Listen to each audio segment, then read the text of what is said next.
Hi there. My name is Arif Mirza. I am the host, producer, CEO, admin, whatever you want to call it, of the Domain Social and now also the Domain Panel. Some of you also know me as Adiji from my daily auction lists at NameCult and a few other places around the internet. You might know me as Adiji. So anyhow, the reason I am starting this video with a little bit of a preamble is there is a pretty fantastic sale that's discussed in this episode. So just a little warning for those of you starting out. I started the show with a little bit of a warning to you. Domaining is not fast money. It's not as easy as people think it is. You can't just buy, 100 domains at $10 and flip them all in 3 months for, $100, $200, $300. It's your sell-through rates are going to be pretty low when you start out, if you're going to sell anything at all. It's not as easy as you think. So just keep that in mind. When you start, don't buy too much. And when you do start buying, take it nice and slow, do your research, and best of luck to you. So, and hopefully you'll get a couple of good sales like the ones we discussed here. So anyways, to join us for future socials, and for also if you want to join for the Domain Panel as well, you could subscribe now. There's a form at thedomainsocial.com. So thedomainsocial.com. Just sign up there, and usually 24 hours before the next episode, I send an invite. It includes the Zoom link, so you can just join us and participate in all the fun. So on that note, I will let this video start. Have a good one.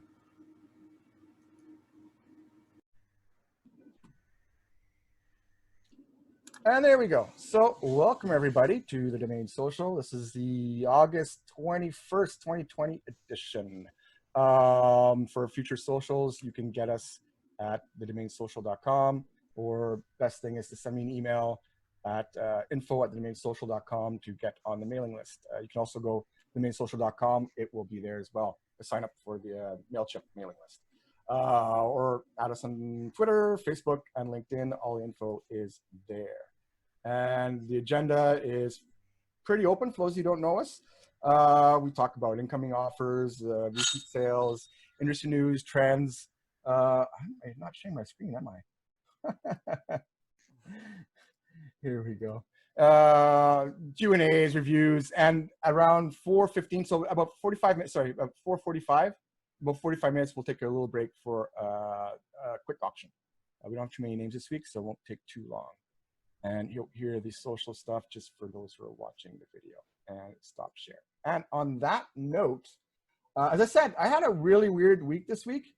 And because we will be very likely discussing an absolutely incredible sale a little bit later on in this episode, I just want to start off with everybody's thoughts on when people are starting off. As I said, this week I got 5 emails or messages from beginners with domains that, I won't list them here, but, domains that just don't make any sense whatsoever. 2, 3 words where the domains aren't connected. And it's my warning to people who are new to the industry is, take your time before buying domains. Take your time to learn. Take your time to ask questions. There, as we were just talking before we started recording, there are resources out there. Some people don't like Name Pros, but there's tons of information there. Go listen to old episodes of the Domain Sherpa. Go listen to old episodes of the Domain Social, of these ones. And if when you're means, Mike Seiger is right here. You can see him right there. He has the most amazing like actual class. If you want to take a class, invest in your domain education, go see Michael at DN Academy. And it's if you're serious about it, because he's going to make you work, and you're not going to learn without working. But take your time to absorb all the information that's out there. There's tons of stuff. There's Keith down there. He has a great podcast on brandables. Is Josh here? I don't think I've seen Josh yet. But Josh also, he has a daily report on daily sales at josh.co. Keith, what's the name of your the domain again? I always get the wrong one. Yeah, brandableinsider.com. brandableinsider.com. So again, like these are all free resources, and like Dennis and I, we do daily lists, but I want you to stay away from us when you're starting, because we show names that are are kind of good, and that from there you would filter that list down. But without the knowledge that you need to get started, it's you're going to pick the wrong domains. So take your time, don't buy things when you start. And I'm going to open this up to the rest of you if you have any experience with helping newcomers, because as I said, we have an incredible sale coming up that we're going to discuss. And I just want this to be prefaced with a little bit of a warning, because it's not that easy. So anybody else have any comments on this topic? Yeah, I can make a comment. I think it's great that you're thinking so compassionately, you and so many others, including myself and Josh and Mike Seiger and everyone here who's tried to reach out and mentor newbies or answer their questions or whatever. We all want to help them in the same way that parents want to help their children.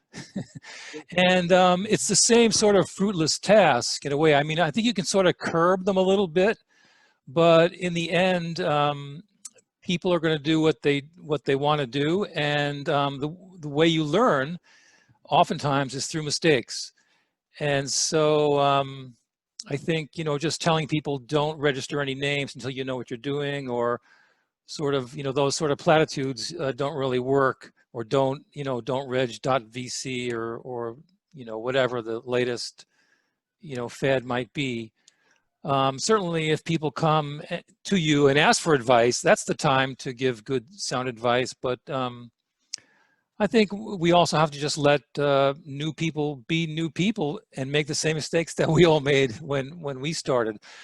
I mean, the real advice that I would give is what you just said, Arav, that the one strong piece of advice is take the DN Academy course.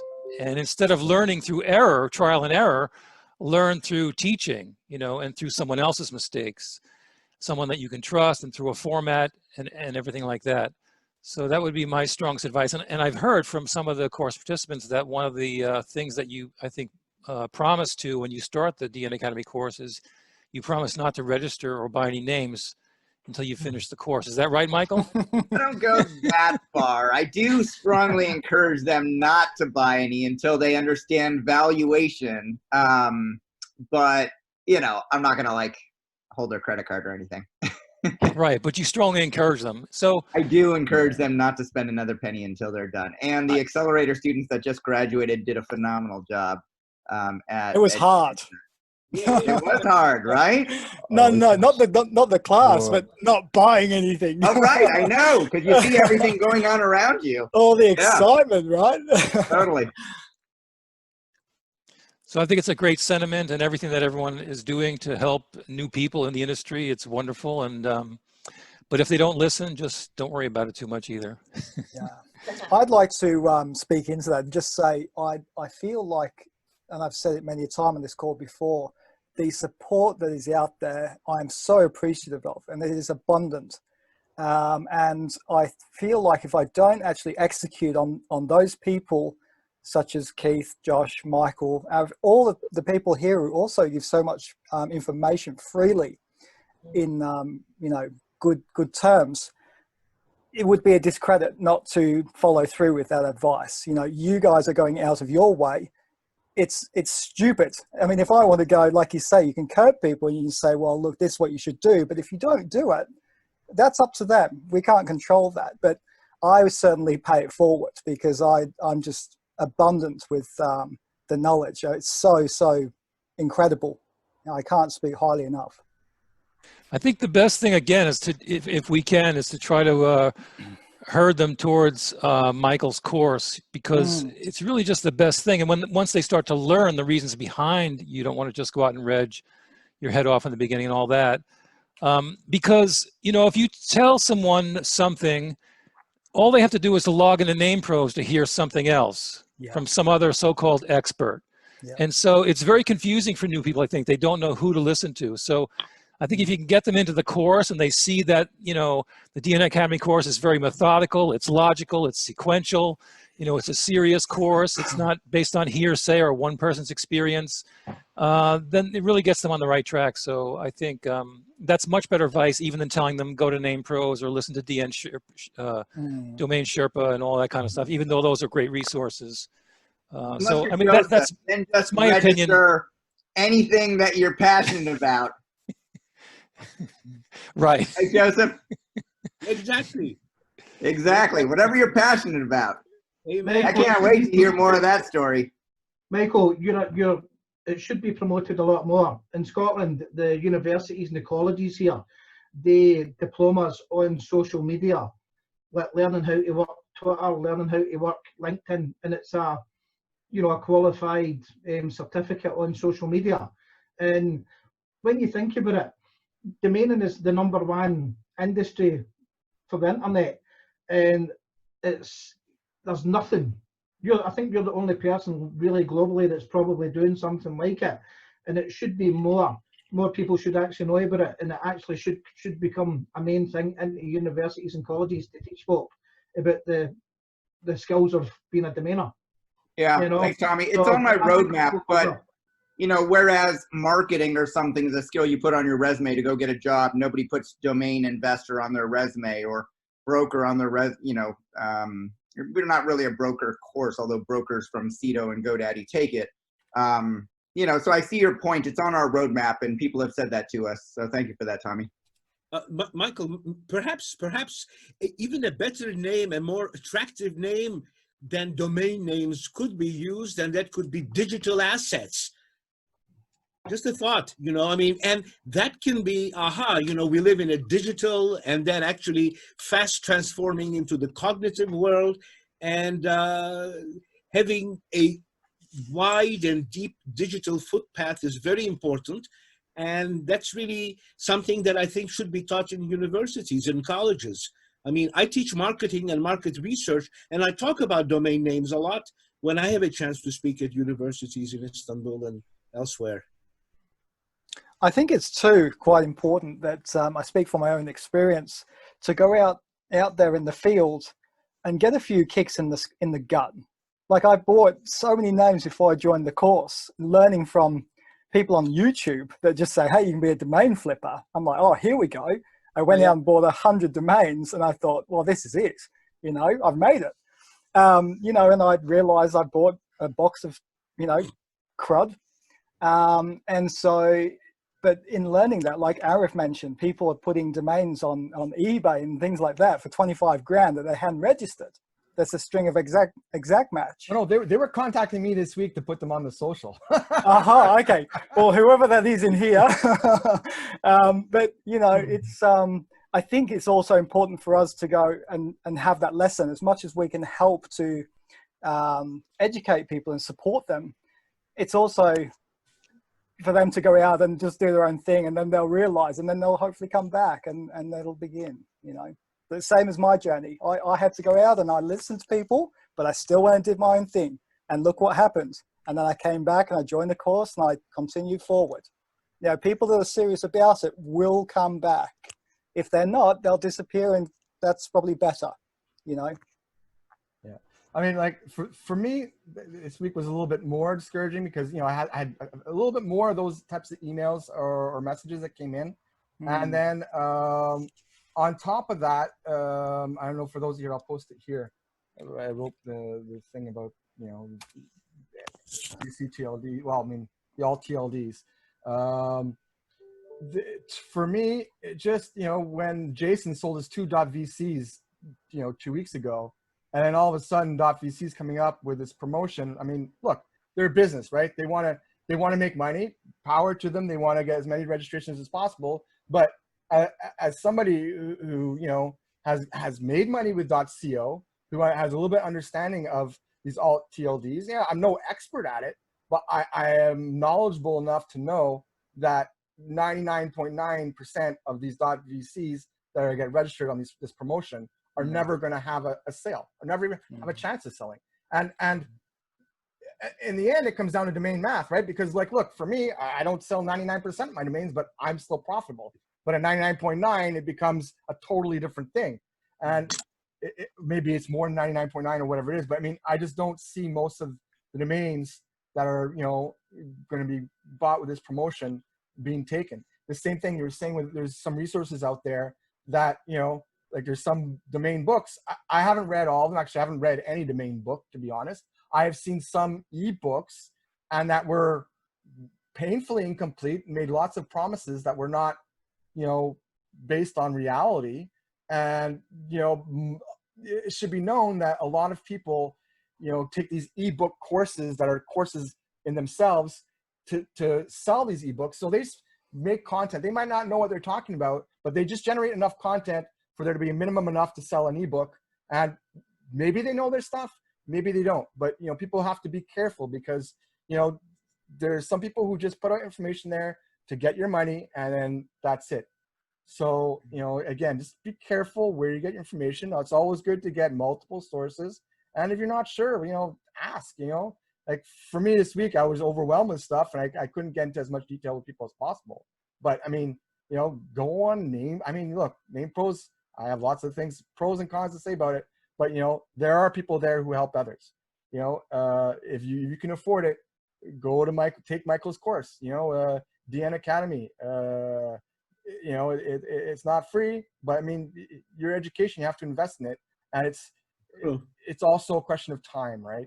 So, you know, as I said, like, look, I took a week off this week from Name Cult, but so I didn't even post my list. But I mean, I will be the first person to tell you, do not buy domains from my list or any other list until you have a grasp of, you know, what makes a good domain. And then also beyond that, it's not just knowing what, you know, the technical aspects, what makes a good domain. You also have to know the individual sort of niche of the domains you're buying. So it's, you know, people say, okay, we could teach you all this stuff about domains, but if you don't have a grasp of language, you know, especially English, because most domains are English, but you could specialize in other languages, but profit margin is less.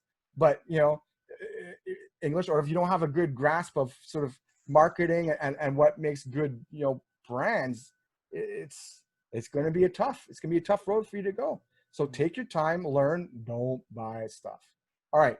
So I think on that note, I said what I had to say. Oh, yes. For those of you who stayed with us very, very, very late last week, I can't remember who asked me. Frank, it was you, I think, who asked me to share my the portfolio formula that I did. Mm-hmm. So I'm just going to flash this up on screen for a couple of seconds. I'm not going to talk about it in detail here, but what I will do is I'm thinking probably this Tuesday, I will run a separate Zoom session discussing the portfolio projection, you know, spreadsheet that I have here. So you can see it here, you know, you know, it gives you a grasp. There's two important factors when you're domaining, right? There's tons of numbers that you're going to learn, but the two most important ones is the domains you buy, what's the optimal price point you can sell it at, and what is the sell-through rate at that price. So, and these are abstract numbers, but not really, and I can't even really discuss them because those are more concepts you'll learn at DN Academy or just through trial and error and experience. But the spreadsheet that I have, it does give you a breakdown of everything. Like I wrote it just, you know, for fun. It's a very, very, very detailed spreadsheet. You know, it'll tell you when you'll hit 100,000, show you your peak investment based on, you know, how many acquisitions a day you have at the average price and all that stuff. So later this, I'll say Tuesday. I'll commit to Tuesday. I'm going to run a little, you know, Zoom for those of you who are interested in that. So be my way of kind of, you know, helping out, giving back a little bit and actually doing like a little bit of information session. So on that note, I will end that and open the floor up to another Joseph. Yeah, before I got a sale to report too. The only topic I think people were talking about. Let's have 2 hours of Joseph. Welcome, Joseph. Hey, hold on. First of all, Joseph, congratulations. Yeah, Well, cheers. So I don't want to reveal any sales. I will let you say it if you want to say it. Okay. Well, yeah, I think a lot of people know about this now. The cat is out of the bag. I had a Oh, sale. wait, hold on. That's not a cat. That's like a tiger. Just saying. Okay. Yes. Okay. The tiger. Yes. The puma is out of the bag, and actually, this. Think about it, magic thinking or magical thinking or attraction, etc. But it's really a great story to it in the sense that I had first received an invitation from Mike to join the domain name social, and about like a day after that, I received an interest in through LinkedIn from the people that were interested in cognitiveautomation.com. And we started writing, and I thought that it was best not to just correspond, but to also be able to identify initially a voice with the person on the other end, and then a face with the person on the other end. And so we had a phone conversation, and then we had some meetings online via Blue Jeans, which I wasn't aware of, but that's another platform very similar to Zoom.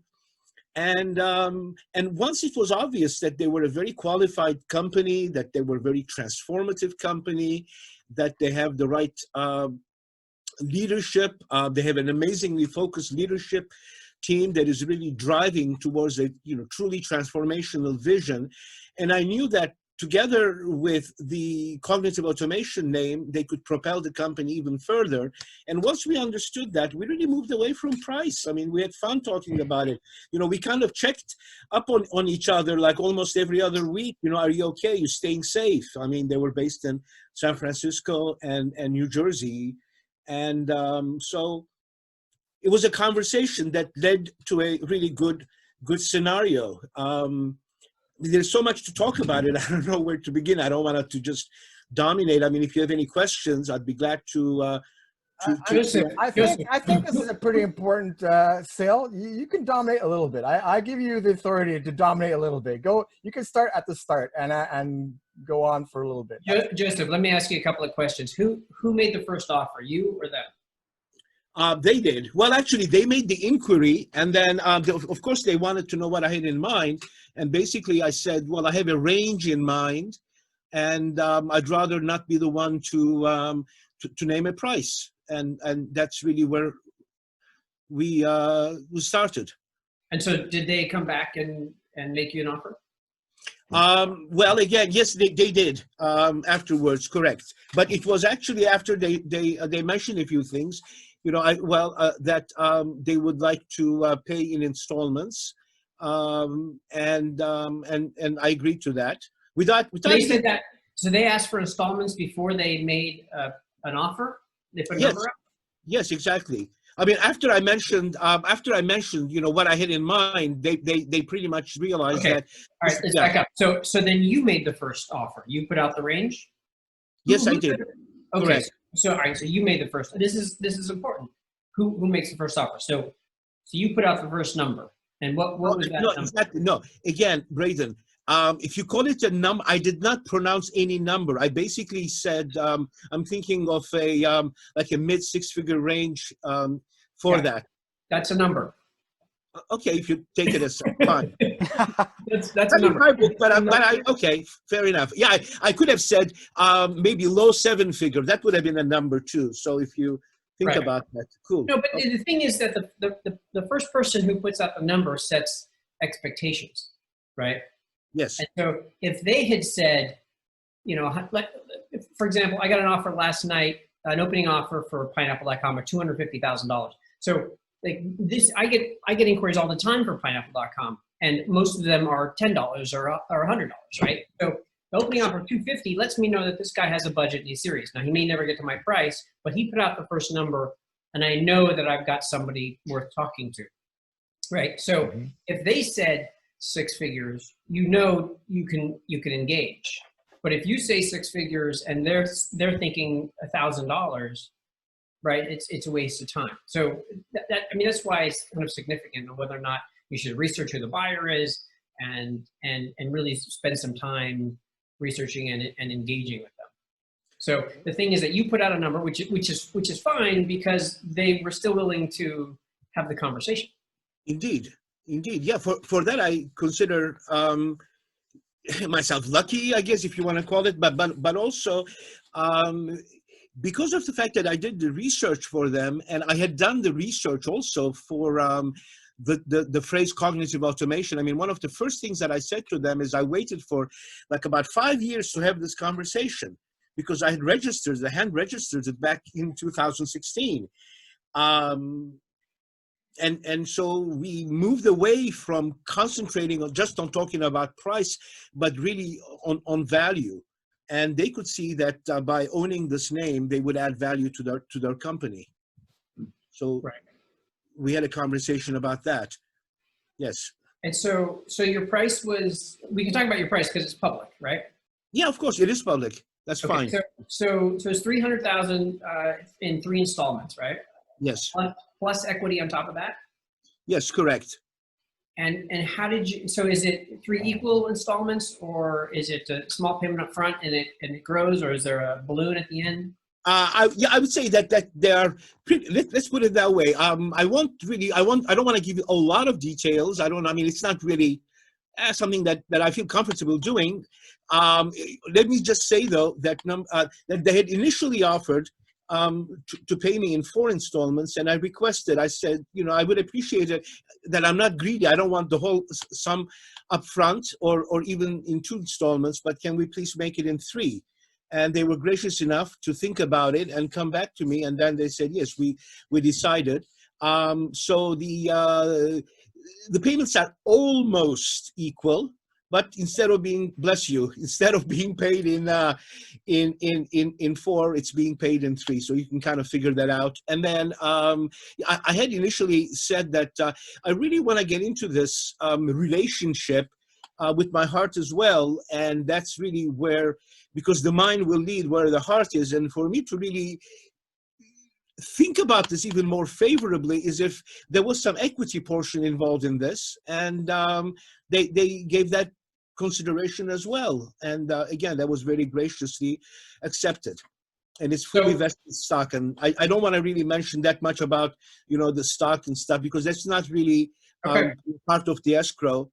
And I don't want to gloat about it either, but it's really good. I should say that though, and that's something that I have no problem in vocalizing and verbalizing. I mean, we all agreed when we were talking about that equity that at the end, we hope that the equity portion is going to be worth even more than the cash portion. Right. And, so it's 300 in cash plus equity, right? That's not. That is correct. Yes. And over what time period? 3 years. 3 years. Equity would just go on. I mean, it would. No. I mean the payments. They're annualized payments, so it's roughly $100,000 over. Yeah, exactly. Yeah, I mean it is through escrow, and then we both researched and we both agreed that the escrow's domain name holding service, was the right way to go. And I think that's a relatively new service, only for sums I believe over $50,000 or $75,000. So it's not being paid in installments, and they would control the domain name until the full payments are made. So in 3 years' time, then if all the payments are made, then the domain will be held by the company. Right now, they just have access to it. Well, you said that there are just 3 payments. Yes. But that would be over 2 years, because you got one now. In a year, you get a second, and a year from there, exactly. So it's 2 years. No, well, I'm saying it's three payments over 2 years, I guess. No, 3. Well, 2001. I mean, 2020, 2021, 2022. So I look at it as 3 payments. Yeah, 3 payments, but it'll be done in 2 years. 2 years. Yeah. Okay. But it's over 2 years, right? Because day one you have a payment. In 1 year you get the second payment, and then in the second year you get the third payment. Okay. It could be 1 It's a lot minute. better. Could be 1 minute I into had the that third year. conversation with them actually, but I mean, it's very simple. I mean, we just focused on the dates. So yeah, we can look at it that way. Sure. Okay, so it's over 2 years. That's great. No, over 2 years is better than over 3 years. Of course. And it's not monthly, so it's annual. No. Oh yes, it's annual, and it's better that way, too. So let me ask, because you had asked a lot of questions about Yes. this kind of thing over the last, some weeks, and now and very politely, let me interrupt for just a second, and I thank you for that. I thank you, Braden, and everybody else that contributed, and especially to Michael, who is not there right now, but he was the one that brought it up. In fact, I think it was the 10th of April when that came, and Mike was good enough to have answered an email that I had sent to him to share that with the group and say, hey, if anybody had any input. And that was very useful in terms of setting a range, in structuring. Braden, I was thinking about you about the clawback, but I said, no need for a clawback in this because they're a very successful company that have proven themselves. And it's not just equity, so it's cash and equity. So I did not see the necessity, for a clawback clause in there. Yeah, that's what I was going to ask you. So the clawback clause is if they don't finish making payments. Exactly. And a lot of times what we don't know about these startups is when they're VC backed, when they're venture backed. Sometimes venture funds will pull their funding or will stop funding. So they might be on a schedule and then the VC kills the funding, and that could kill the business if the VCs pull the plug. And so we see startups sometimes just go out of business. I just bought a name from a startup that's not that old. It seemed like they were doing well in the ed tech space, and then they just went offline, and I bought their domain. So if something happens within the next year, what's going to happen is that domain is owned by them, and that asset's going to get sold off to pay their creditors, and you won't get any more payments. So it's a good thing to add anyway, just on the off chance, because they will understand that if you hadn't gotten paid, you get your name back. Oh, Braden, that's not how this operates actually, because the name is owned, the name is held by escrow. Great. Yeah. Great. So okay. Yeah. That's why. But he got for a hand, Rich. He got all that money to begin with. Yeah, and it is at being held at escrow.com, and the escrow.com states right there that until the last payment is made. Yeah. So you essentially can claw it back because they're not getting it because it's being held in escrow. So that works out great. Good. Well, congratulations on that sale. Well, thank you. And again, thanks for everyone. Congratulations. So, cheers again for that one. Amen. Cheers, Joseph. Many more, I hope. Joseph, I have a question for you, if you wouldn't mind sharing. Please. I'll try. don't have to answer. How did you come about finding the domain? What prompted you to look for such? Were you in that space? Did you know much about that space? What could you share more? All right, sure. Be glad to. Thank you, Adam. Well, I'm a researcher by trade. I'm a market researcher, and also I'm a very curious person.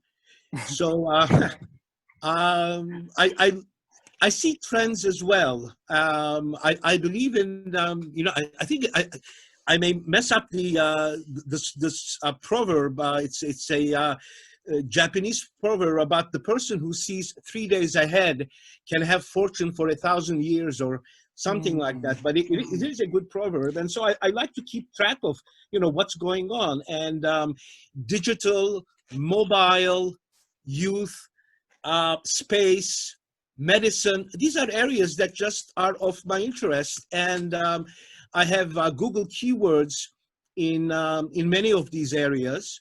And one of the keywords I have, and not just keywords, but phrases for cognitive and for automation, and for the phrase cognitive automation. But even before that, I could see that there was a transformation to take place, or that was taking place, from analog to digital, but that it would not stay in digital, especially with 4G and 5G. It was going towards cognitive, in the sense that digital machines that are really learning how to perform are becoming cognitive. They are trying to emulate our brains. Human-like, yeah. Yeah, exactly. And so I think it was back in 2011. So going back almost like 5 years, even before coming up with cognitive automation, I came up with the phrase cognitive disruption, because I could see a disruption was happening. So I had cognitive disruption.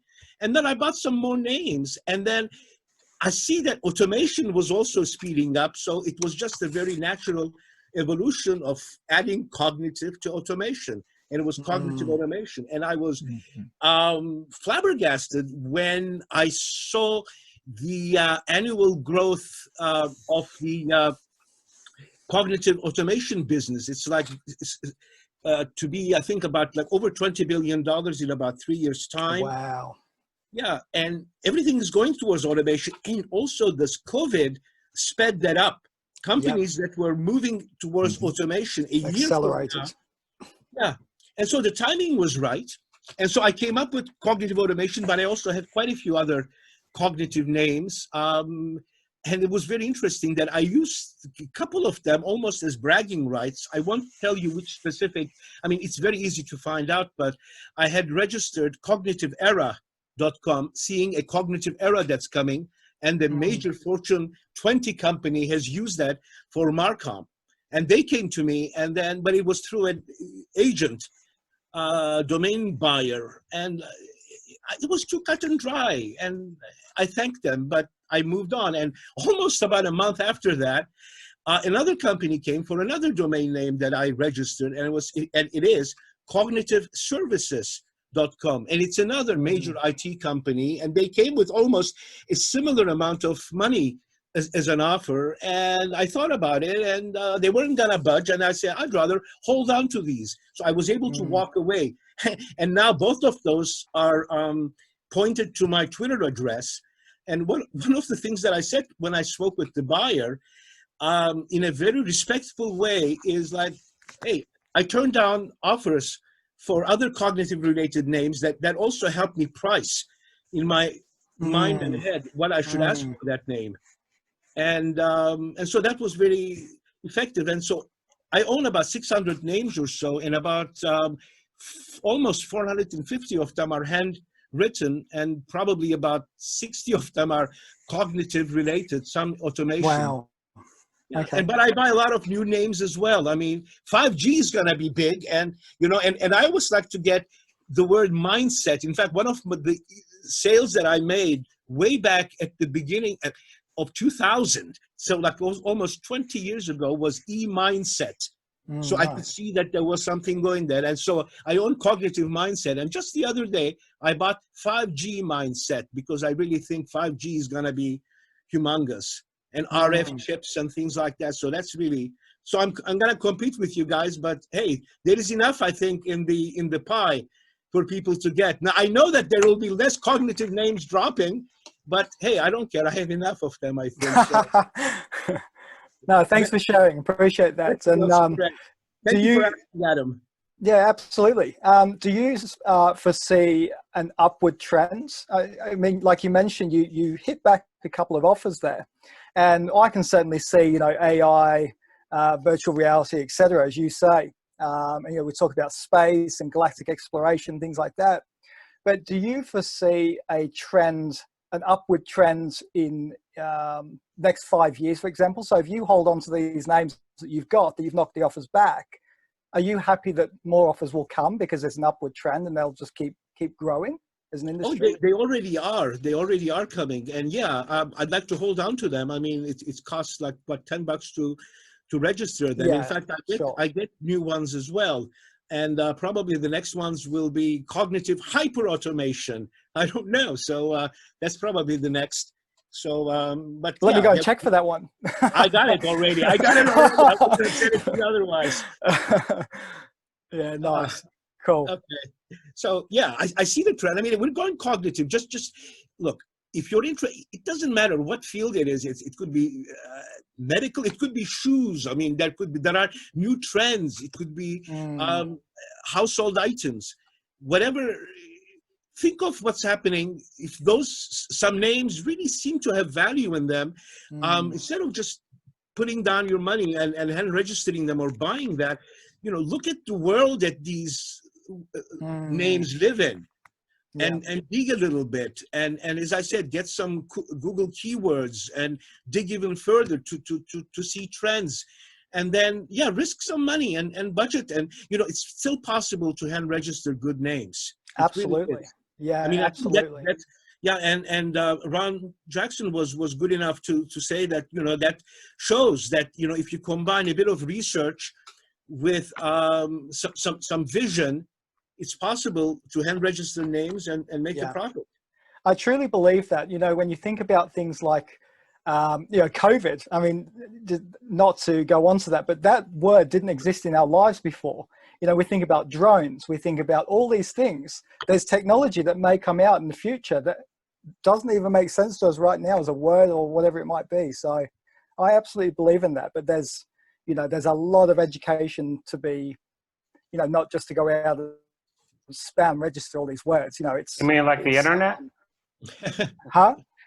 You mean like the internet? It's only been in existence for like 20 years. Yeah, but My kids cannot believe that we grew up without it. Yeah, it's true, 100%. But I absolutely agree with you. I got a little downhearted when I first started, and people said hand reg is dead, and I thought, yeah, hand reg is dead because I go out and buy all this junk. So that was an education, as I explained earlier. But there is still opportunity to the educated who look at the keywords, like yourself and many others on this call. And absolutely, kudos to you. And don't be discouraged if you go ahead and think of your name or register it, and you look at what is being valued for. I mean, Joel gave a very good example beforehand. I mean, so a lot of valuations, I mean, they have old methods, and they don't, new concepts don't really mean anything to them. They just look at it, and they just look at how many letters there. I mean, this was like what, like a 19 letter, 7-syllable, 2-word name. So it doesn't matter as long as it was meaningful and impactful, and they realized it, and it was a good fit. Well, the thing is, they have to remember is that Estabot it's a machine, right? So if the machine doesn't recognize the term, then it won't put any value to it. It'll take the words and put them together and go, what's this and that? And it's technically, if you take the 2 words together on their own, that's probably the value is almost zero. But together, it's synergized, and it's a future tech. Like, that's the thing when we're talking about hand reg. The main warning people give is that, yeah, sure, hand regs, if you can get the right domains, they sell. But the problem is that people try to get the one off, replace the S with the Z. Put anything together. Your domain was a bang on, spot on future tech. Well, back then, right? Yeah. It was a tech that was coming up. So those type of names are very far between. Like, there's not very many of them. You have good insight to get that one. But I mean, most names, domains that people register aren't on target like that, which is what you need to do, especially with keyword domains. Is like, if people are going to get them, it's because it's the term. It's not because it's the term plus an extra letter or minus a letter or whatever it is. So I mean, you got the bang on term you saw ahead, and you grabbed it, and that's what hand regging is supposed to be for. For future tech, for sure. Like, I mean, I can't remember what it was. It was something in the oil industry. I saw a news report, and I go, there was some technology coming out. I grabbed 4 domains on it, and it's a gamble. It didn't pay off, but it was an educated gamble. Like, I used the exact terms. It was like, okay, could be called this, could be called that. I'll grab 4 of them. And it was a gamble, but it was an educated gamble, and it didn't pay off. But I'm fine with it because I know that it's a probability thing, right? If you do enough research into the hand regs, and you get the specific enough terms, well, then there could be value. And you don't know, like, the future, you never know what's going to happen. As Adam said, who would have thought COVID was going to be a term? They made it up 6 months ago, but there's some things that you can sort of predict or tell, but I mean, you have to get the bang on terms. Like, I mean, your sell is going to be the sell of the year in terms of, foresight of a hand reg, right? I mean, who flips it? what is that? It's a 10,000 X. Billion. 10,000 X. You know, I don't even know what the math is. You spent what, $30 on it so far? So yeah, so 10,000 X. That's I mean, we're not math people. We're word people. We I've can't do close to 1,000 X before, but not 10,000 X. You know? Yeah, the problem with you mentioned Estibot. Estibot uses a variety of tools in their algorithm, and the metrics could be way off. Like, you know, most of us totally discount Estibot. I mean, it's good if it comes in high and you can use that to help sell, but typically it doesn't. So for example, here's an example I like to use. What do you guys think that love.com would be worth? Oh, $30 million and more. Right, it's a 7 or 8 figure name, right? I mean, Yeah. we all agree with that? Absolutely. Yeah. If you type love.com into Estibot, the valuation is $130,000. I'll buy 10. Right? But the reason is because it's using recent 4-letter.com sales. Yeah. Wow. Yeah. But Wow. here's, like, I pulled it up. AUER, I don't even know if that's a word, .com, sold for $100,000 last year. Why is that a comp? Or So these are, you know, they're terrible comps. So you can't trust. And I'm using this example, and I'm kind of going down this rabbit hole because a lot of people say, but the Estibot value is. Yeah. The Estibot value could be way off. This is an easy example because we all know this is a monster domain name, love.com. But when you're talking about something like, you know, a much smaller name that you want $3,000 for, and the Estibot is $25,000, or the Estibot is $32. It could be because the comps that they're using are just like not at all relevant. It's an algorithm. It doesn't always work. Yeah, especially for brandables, never works. But I mean, like, look, I'm actually a happy paying customer of Estibot, but I don't use it for the individual evaluations on single domains. I use it when I do my daily lists. I put it through that, and okay, this one's higher than expected. Why is that? Should I be looking at that one? You know, or I'll use it for the for the metrics and the stats and the data. It's an invaluable tool. I mean, if you're going through a lot of domains a day, those numbers are crucial. You know, and it's not that you have to rely on any one, but it's like, as I said, like, oh, that number is interesting. Why is that? Then I go to Google to see why that is, and sometimes it's accurate and sometimes it's not. But most of my upper four-figure domain sales, Estibot's almost nothing, because, and that's probably a good thing, because otherwise I probably wouldn't have gotten those domains for so cheap. You know what I mean? Right. They often pass through the cracks, but a single, not even just Estibot, any automated service, GoDaddy or all these other ones, some say they're better than others, whatever it is, but I mean, there's no algorithm in 2020 that's going to be as accurate at telling even an approximate value for a domain name as a human brain who understands marketing, who understands an experienced investor. Yes. Right, because the average person on the street, the value is $10.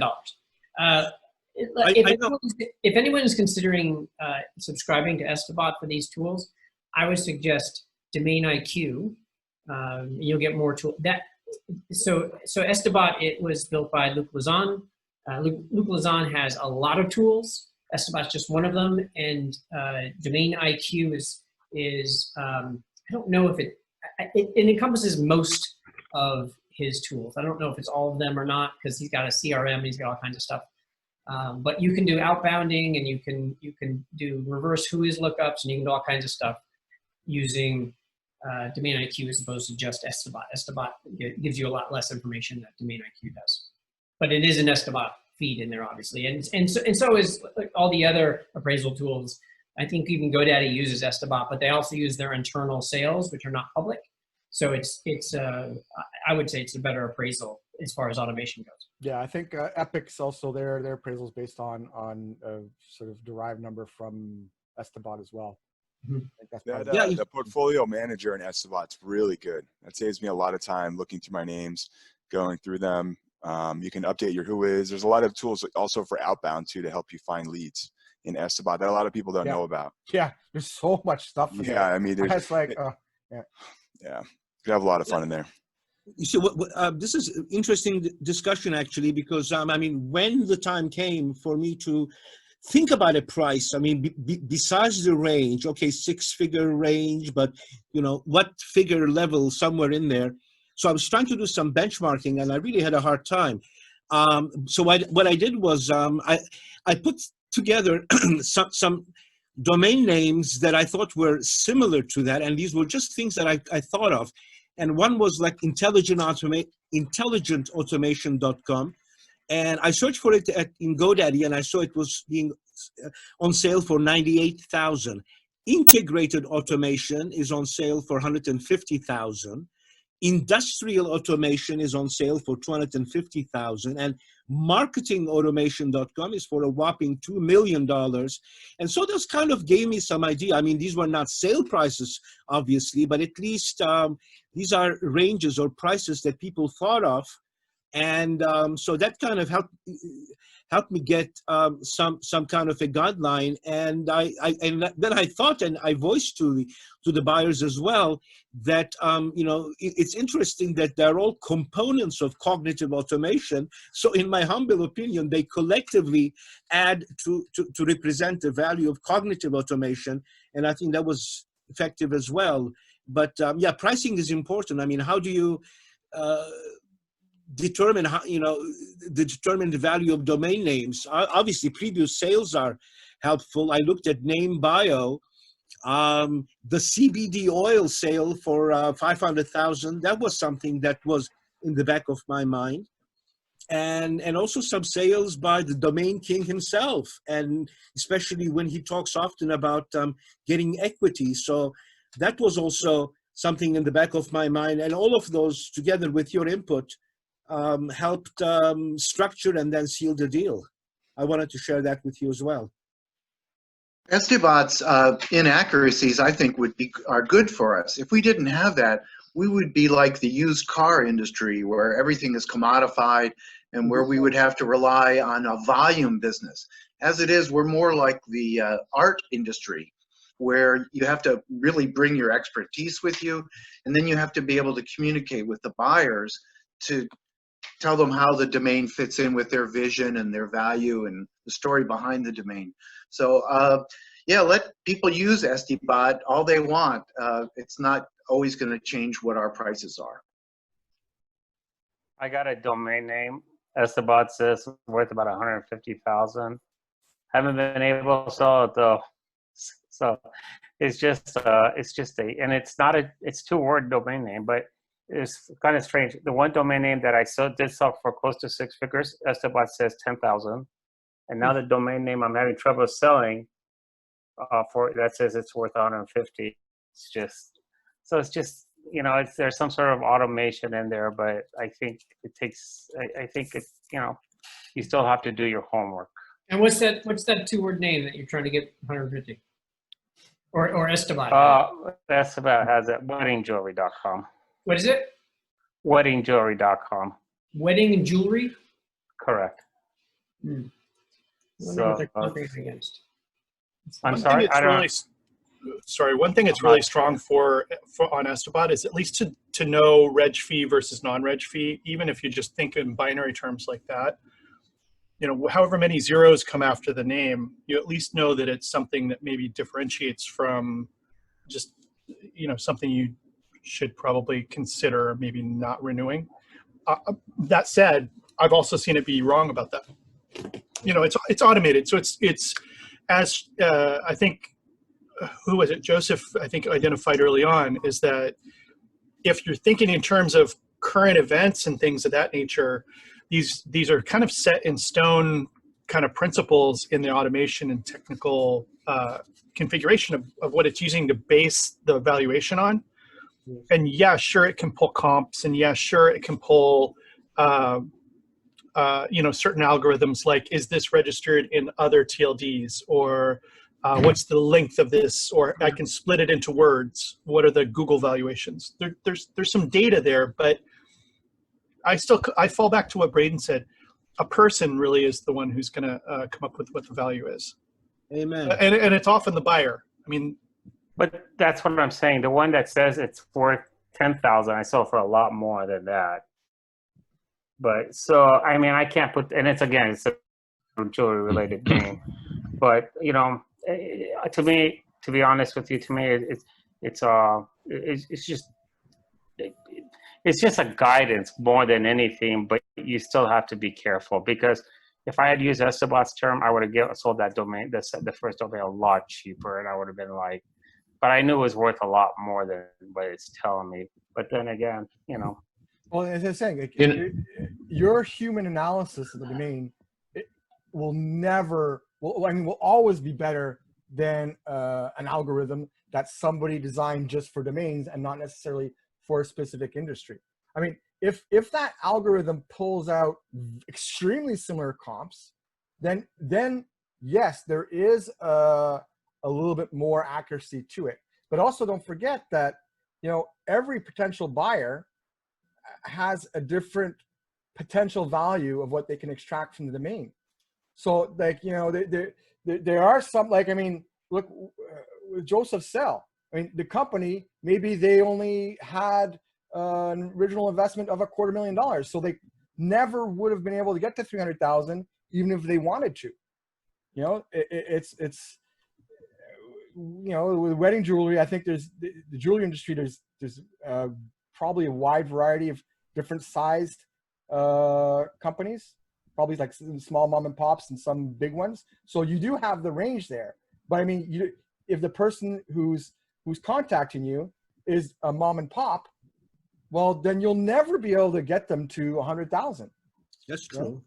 So that's the thing, you know, is that that's was it the other day? It was Andrew Rosen, or one of the Sherpas, I think, was just saying, you know, one thing we need in industry is, you know, to be able to value domains and give them a, you know, a tangible value. But I don't think we'll ever be able to do that, specifically because, yes, there is a component that can be defined, but there's also, you know, a component that is how much does this specific company need it, and how much can they specifically extract value from that domain, which is going to be very different from company to company, depending on their infrastructure and their size, and, you know, their access to capital and a million other factors, you know. You know, if you want to feel good about your name worth, go to Nameworth. They'll tell you your thing is worth a fortune. I mean, every name is worth $30,000, $40,000 over there. That's what I'm saying, is that, like, I mean, it might be, but it's just that the probability of sale is going to be really small, because your pool of potential buyers gets smaller and smaller as you increase your price. It's basic supply and demand. So, I mean, well, probably not all 40. I mean, I don't ever use them, so I can't really say for sure. But I'm just saying in general, like, I don't want to pick on any one automated service. They're all algorithms, right? So, and they're all algorithms for domains, and every domain is kind of different. There are some that are more similar to others than others, and there are some businesses that are easier to define in terms of potential value than others. But at the end of the day, I mean, you know, it's somebody who doesn't know the specific domain who's creating a general algorithm to sort of umbrella value all domains and do as best as possible. I think they do a great job, but it's just, it's not good enough on the individual domain level. It's a fantastic tool for doing, like, you know, if you're going through 50,000 domains a day, like, you know, the expiry list at GoDaddy, every day is 50,000 domains, and you want to get some out of there a little bit quicker, it's great. It's fantastic. You know, you'll get some good stuff. But otherwise, you know, not so much. Oh, Jonathan, what's... Hey, Arif, I just want to share this real quick. I had to give this presentation at a group gathering. It was people trying to do this valuation. They were like, I'm trying to use automation, but I'm having conversations with people, and I want to understand how to do this. And I came up with this, like, totally brain dead simple thing to help people understand from outside of our space. So a lot of the challenge comes from, you know, domains are individual, and it's totally a subjective thing when you're having a conversation about a specific domain, right? But the thing that comes in is the gut check, right? To know if you've got something of value or not, right? So I just use a quick pass, and I call it, how long before they figure it out, and what's the amount of conversation involved in, how to help somebody understand the value, right? So I call this the TTS, the time to explain. So it's worth more the less time you have to spend explaining it. And then the number of words you have to use to explain it also play a role in it. So more words, more time equals less value. Thank you very much. Joseph, Drops mic. Yeah. Is that a Ricky Ricardo explanation? Sorry. Oh, explain. There's some explaining to do. Yeah. Well, I didn't want TTE because that's an acronym that was used inside the group that they were doing. So I used TTS. Yeah. That was the only thing, but that's funny. And then WTS. Okay. I could have tried to do something clever here and come up with, words to finally understand, or WTFU, but I didn't think that was good to have a WTF. So anyway, I'll stop share. There's the wisdom, but that, it's real simple. And there was so many nods from people. They're like, yeah, I get it. That's totally, that makes sense. And the tools like Estabot and other valuation things, I've seen people go through and put their whole portfolio into Sato, so it'll auto price. I've seen people go through and work with GoDaddy's valuations. Estabot's good. There's just so many tools out there, but until you're having the conversation with a person, you don't understand where they're coming from with how they value it. How you value it, or what you've got invested in it, and what you'd like to see from it. But I'll tell you what, that just changed all the conversations, because people were like, oh, okay. It sobered them up about their registration practices and what they would like to be doing. I say, don't drink and register. That's a very sobering graph, because if you have to sit there and it makes sense while you're having sangrias, but then you have to have a conversation with somebody about it, that's so much more helpful. Yeah, ultimately, the domain is what you want. It's there because you want to bring people to your website, to your content, and it's got to be, the main factors are memorability, and even a wow factor, and it's sometimes it's not necessarily measurable, these things. It's the gut check, and it's also authority, and all these other. Where's Mike? I'm sure he has the whole list already set up. I'm just going off the top of my head, but I mean, there's certain things, qualities in the domain name that you need to have a greater advantage of getting people to your site and doing what it is you want them to do. Well, part of my motivation for putting that thing together was, I have people who just reach out to me because I've got the word domain in my LinkedIn, and they'll, want to get a hold of me, and then they'll want to pitch a domain to me. And I'm like, oh God, okay, go ahead. And I'm like, hey, here's this presentation I do. I said, how long did it take you to present that to me? And how many words did you have to use before the value was clearly there? That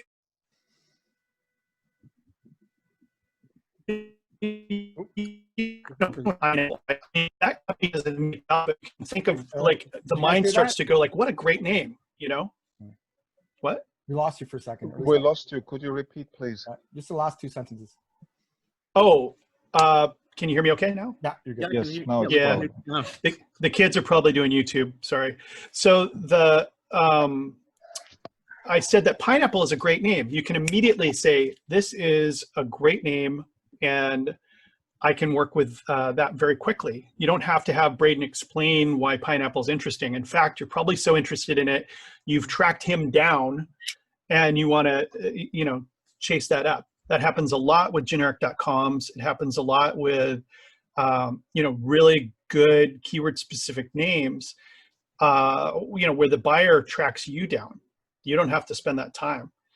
But if you're in the position where you're doing outbound, or you're talking to somebody about the name and helping them understand why would this be interesting, you've got to get that done really quickly and hope it lands with them. So you got to find the right vocabulary to use with them. You have to research. And, I think I heard something very interesting, and you put it very succinctly, Joseph, in what you were describing about like having the name of somebody to talk to, having like getting a kind of a voice dialogue with them and then a face-to-face dialogue with them. As part of that, there's a little bit of research about who they are or what they do. Indeed, yeah. And, understanding how to have that succinct dialogue, that tight dialogue. How can you have it in, 1 bullet point, 2 bullet points? And how can you, the face-to-face is very helpful, in person or in, Zoom. You can kind of pick up where they're waning attention, or they're kind of like, okay, checking their phone or moving on mentally. That's when you just go, yeah, I should, this is not the person who's probably going to be interested in this. One of the best things about this social is listening to people like Joseph, for example, or Braden, and how they talk to buyers. And because that's a skill that not all of us have, at least not to the same degree. I think where Drew Rosner is going with the valuations being more solid is that that would be consistent with securitization of portfolios, where like real estate, but domains are not real estate. As if we securitized a bunch of .cc's and .ws's 15 years ago, that portfolio wouldn't be enough to buy you lunch today. Well, dinner. It is, the thing is that every domain and every portfolio just has a different value, right? I mean, who would have put a $32 million price tag on voice.com? It's 32 million with commissions, which is, they're not talking about, but it's really subjective. I was talking to an IP attorney this morning, and he's working on a portfolio deal, and it's a 9-figure deal. Do that math. 9 figures.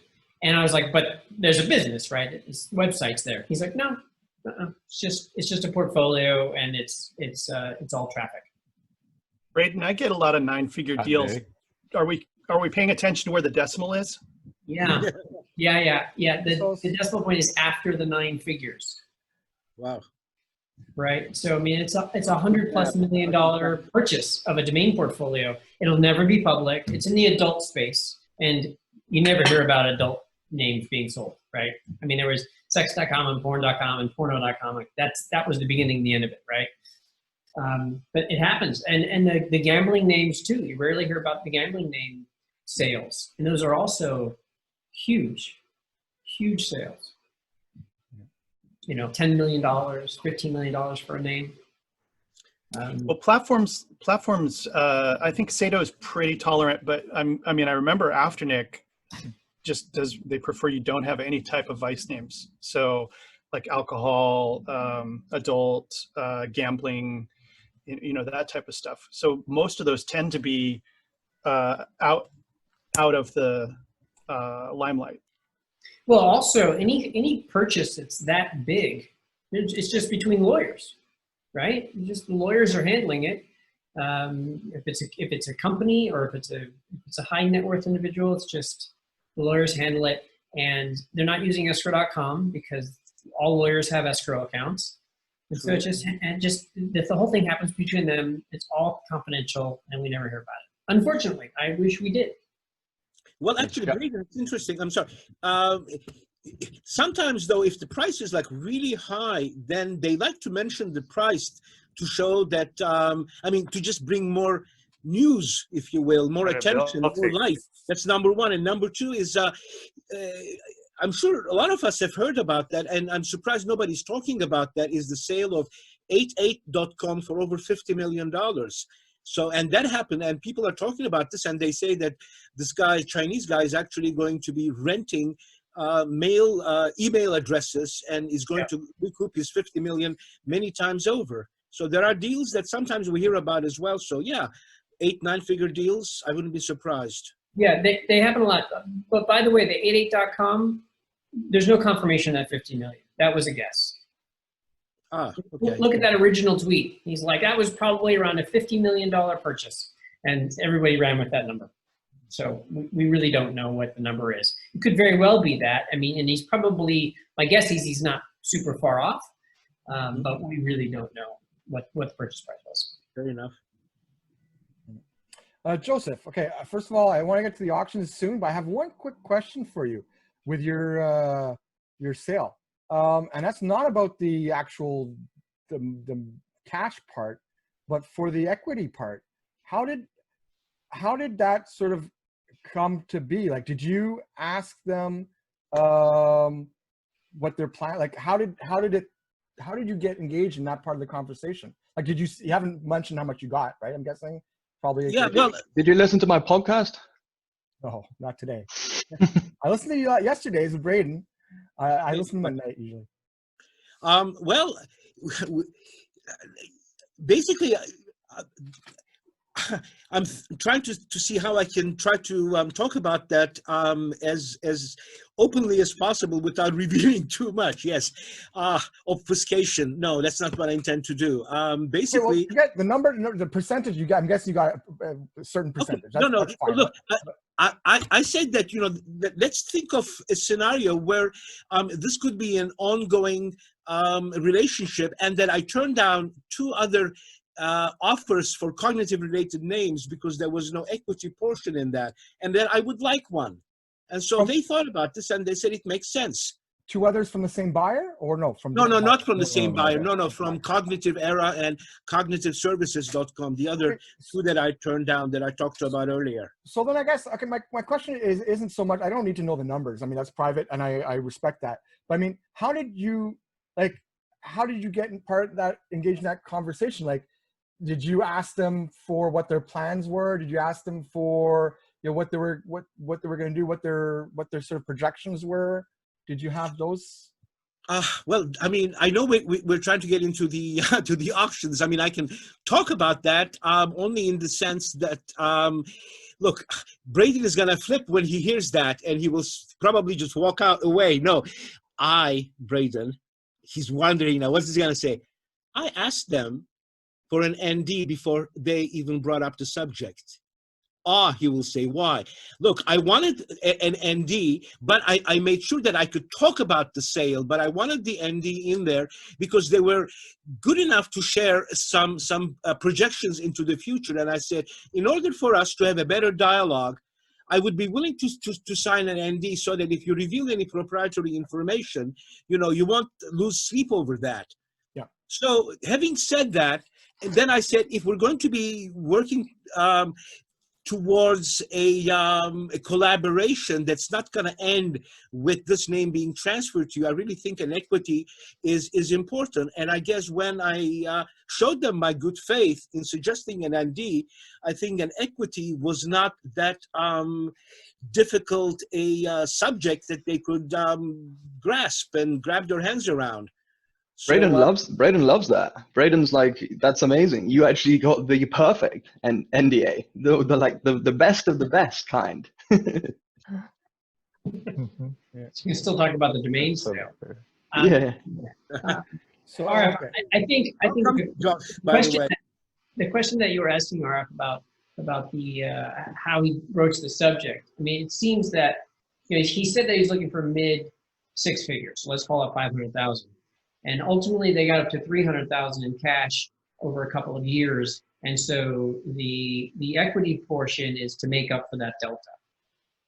And that's kind of what I do when I'm negotiating, and I pitch for an equity piece. I see that. I was just curious as how he started that part of the conversation. Because I mean, again, like if you sign the NDA, that makes sense because it's like you ask them, well, I want equity, but you can ask for equity, but I mean, if you don't know what the company is going to be about, it's kind of weird asking for equity because you don't know whether 1% will be enough or whether 20% will be enough. Look, I think, Arif, what I did was, again, I don't want to self-congratulate, but I think in a way, it may not be that hard to do because I let them know a little bit about the fact that I know about the industry, automation, RPA, the next phases of automation, front automation, back automation, what have you, and that I could be helpful to them in perhaps even looking over some of their digital assets that they may be getting. And so, again, I think I related to them in an active conversation that to have me have some kind of a tie to the company in terms of equity would make me even more motivated to be able to share thoughts with them over the years. Okay, no, that's good. I was just curious as how you know how you began That's that how part I of did it, because I mean it would be, you know, you say I want equity, but what do you say? You want, like, if the company's going to be Facebook, well, and you ask for 5%, they're going to look at you like, well, yeah, whatever. But I mean, if you ask for 1%, then it's good. But if it's a smaller company, then you want a little bit more, you know, to make up for that amount. All right. So if I can jump in. So when dealing with a startup, they're used to talking about equity, right? So they have a valuation that's determined by whatever the term sheet from the VC, or whether there's a cap or whatever, however they determine the valuation. They have a valuation, and they're used to having conversations because they're always raising money, right? And so they're selling equity for money. And look, you mentioned Facebook. I mean, Facebook gave away shares at the very beginning to the graffiti artist that painted the logo on the wall, right? And that's like would be worth like $150 million now or something. So you know, companies, they do that, right? They're used to having those conversations. So it's really not. I mean, I've had that conversation a million times. It's not hard to broach to say, listen, I'm open to discussing an equity piece to make up for the, you know, for the delta, or in lieu of payment altogether. The trouble with and equity then, is that and if they say 9 okay, out of 10 then you talk startups about valuation and how much they're willing to pay. And I always start with equity, whatever the valuation is. I want double my cash price, or double the delta, right? So that's where I start, and we negotiate from there. If they have a good valuation on their company that you feel is good.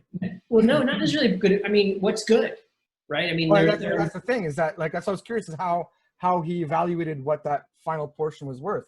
I mean, you got to see the numbers you said with an NDA. That's why I basically was asking, because you know, somebody, well, I mean, I guess if they're investing $300,000 cash in a domain, they're a serious company. But I'm just talking about, like, for somebody else, if it's a smaller deal, you know, how would they be open to sharing the numbers, showing their strategy? I mean, you have experience in this industry, or your knowledge of this industry, so that helped a lot. Because if you didn't, they might not have been interested in that, or maybe they would have. You know, who knows? But yeah, no, it's Arif, I have one quick question for Joseph before we transfer to the next section. What was the period of time from the first contact till the first payment? Oh, that's an easy question. April, I'd say the first week in April to the first week in August. So, what, 5 months? Good. Yeah, there were some lulls in between, but I realized that. I mean, again, there were some things that they had to check with their legal counsel. They had to check with their CEO. And then it's a busy company, very successful, very transformational company. So they had, I mean, the business was running, and I did not expect to push this agenda to the top of their agenda. I just took my sweet time and never asked, hey, you know, it's been 2 weeks. I knew that eventually they would get back. And so, yeah, 5 months. I think that kind of a timeline, I mean, Braden can confirm, but I think that kind of a timeline for a deal of this magnitude is somewhat normal. So, but I just wanted folks to have a perspective there. I'm sorry, it is normal. That it is normal. Yeah. Dealing with a large corporation and a big number, there's a lot of T's to cross and I's to dot, and papers that have to be drawn up, and lawyers to consult, and CEOs and all that. So it depends. I mean, I've had deals done in a matter of days, because you know, they've got tons of money and it's a few $100,000 and they want it, and it's fine. It's already kind of like the board has already approved it. And then you just draw it up. And then I've had deals take 2 years. So it's all over the map. So anyways, Vito's driving. I wanted me to ask you where the lander was for the domain. Joseph? Oh, ask me? Okay. I talked about that at Josh's podcast. I did something different. When I was searching for cognitive automation, I saw that there were like thousands, maybe hundreds of thousands of pages. And so what I did was cognitiveautomation.com pointed to the phrase cognitive automation on Google search. And so I stepped out. So I just said, Wow. look, that's it, period. Yeah, so that, I mean, somebody could see the magnitude of the concept of cognitive automation. Yeah. And there were research reports, there were companies that were starting about cognitive, and then there were some specific like cognitive automation in medicine, cognitive automation in logistics, in transportation, in accounting, you name it. Companies that were utilizing it. And so again, Google search was my way of saying, see how deep and wide this industry is. So then how did they find you? Through obviously, but my Whois was open, so Okay. I did not ask them how they found me, but it's obvious that they looked at Whois Okay. So info, your first and then contact was an email. I'm sorry? First contact to you was an email then. No, it was through LinkedIn. Okay. Okay. It was LinkedIn. Yeah. Okay. They could, with your email, they could find that. Okay. Yeah, exactly. Okay. So it was that way. But I mean, yeah. So I liked not to have a landing page because I found the landing page would be very limiting. And I did not want, I mean, I see landing pages. I think we talked about one before about automation that in the landing page, it's like $2 million is what it leads to. And that cuts off the conversation, I think. I don't want to have any landing page where there is any kind of, money involved. Yeah, that's in marketingautomation.com. I mean, if you search for marketingautomation.com, you go to GoDaddy, I mean, you see that it's being on sale. It's being sold for $2 million. But talking about their landing page, if you go to marketingautomation.com, I really think that the owner does a disservice to that name because it's a WordPress site that's not been updated for 5 years.